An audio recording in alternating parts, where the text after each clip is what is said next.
Hello everybody and welcome back to the Chariot series, myself, Critical Rocket, and here we are with the Thor, also known as the Summoner to you filthy tank breeds.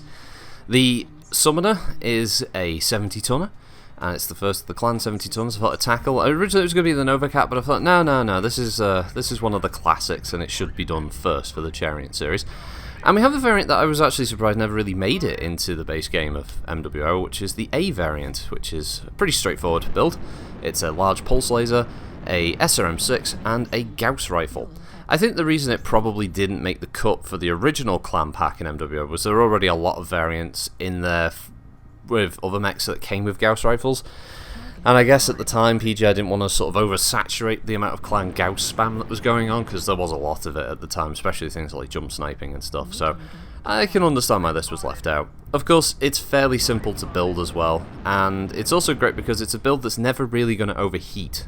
The Summoner's got pretty decent armor and decent mobility with its jump jets and 81 kph speed. Not bad for a 70-tonner. Its biggest drawback with every single variant that's ever existed of this bleeding mech, though, has got to be the low-slung arms. It's one of its biggest drawbacks, if not the only drawback in reality, because this thing is very, very well spaced, good hitbox locations. As I said, it's got the mobility and the armor that it can take a few hits and it can dish out damage. Custom builds on this thing can be great, but the low-slung arms are just torturous to have to put up with sometimes. The number of times that you think you've got a shot and the friggin' arm hits the ground, so your round just plows into the dirt instead, is one of the all-time great annoyances of clan mechs with the LSAS. Obviously it's never a problem on tabletop, because the idea is that the pilot would logically go, well, my arm's a bit too low, I'll lift it up and take the shot. But MechWarrior Online, all the arms are fixed in position, so you can't do anything like that. So, yeah, always be aware of that with the Summoner. Outside of that, though, the mech is great. It's one of the classics, as I said. It's one of the mechs I imagine many people will remember seeing in MechWarrior 2, since I know many people got started with it from MechWarrior 2, because heaven forfend anyone ever gets started with friggin' tabletop.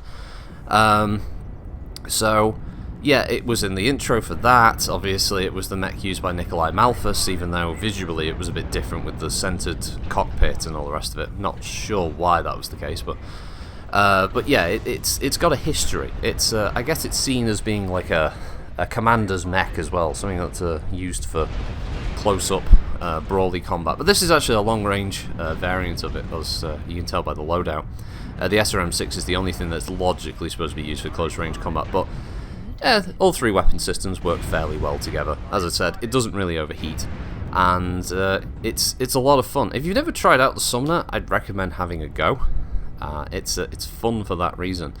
It's always been one of the mechs I've quite liked as well. It's relatively undergunned for its weight, but I think it makes up for that, as I said, with the mobility and the armor protection. So it's like a few clan mechs out there that do have that weird sort of selection. You have some clan mechs that are entirely dedicated to just doing damage and very little else, and then you have other clan mechs that will be focused around a very specific type of measured approach, I guess you could say, of using the limited weaponry to their best effect.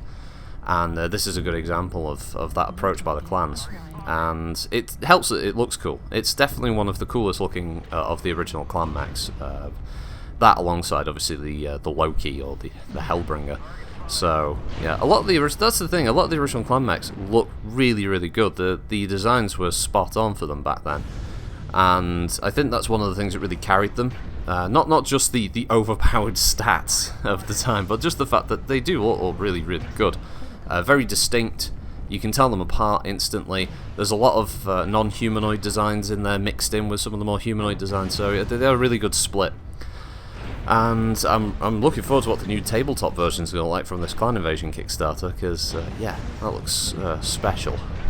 I'll have to consider maybe getting just the star pack that has that in. But the alpha version of this in MechWarrior Online, it's okay. Yeah, it works okay. I can see why many people dunk on the Thor anyway. A lot of people don't like it because it doesn't have all the guns, but it's good because it doesn't overheat.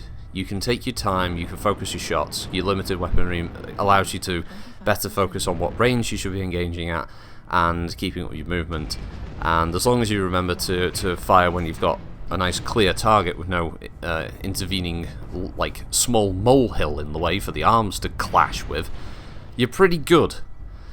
And that's the end of this round. It was a hell of a fight as well.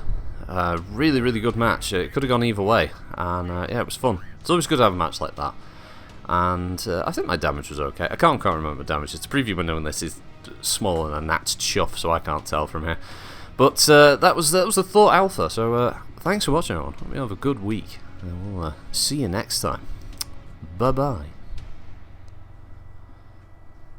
I'm trying to go. The mouse isn't moving.